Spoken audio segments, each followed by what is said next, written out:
Okay guys, so now I'm going to show you how I use CopyTrader. So from the main homepage, you are going to scroll over to Copy People. Let's click that. And from here you've got all the traders that you can copy. So along the top you have your editor's choice, and then you can scroll down and look at the rest of the traders. So you're going to be looking at things like risk, so the higher the number, the higher the risk. And you also obviously want to be looking at their return rate as well. So this is the return in the last 12 months. So let's have a look at these guys.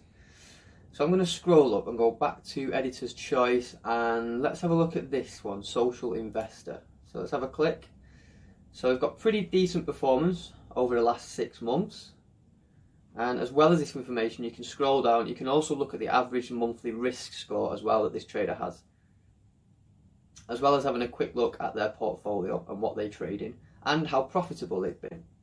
So we're going to go to feed, and feed now just gives you a general idea of the trader. So they can, it's almost like their blog, so they can post their opinions on the current market.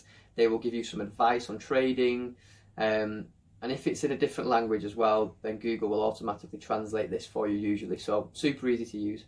So let's have another look at their portfolio. Okay, and then we can have a final look at the performance chart. Yeah, let's do it. Let's copy. So you're going to click copy, click confirm. So I'm going to invest, we're going to go for $200 on this one. So roughly 160 GBP.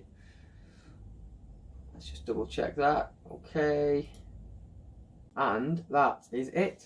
As easy as that. So you should get also, you'll get a notification on the bottom of the screen just to confirm that copy. So let's just wait for that. And this is just clarification of the copy that you've just made. There we go. So started copying social investor. So it's as easy as that, guys. So the next thing I'm going to do is give it 2 to 3 days, check back in, and see where we're at.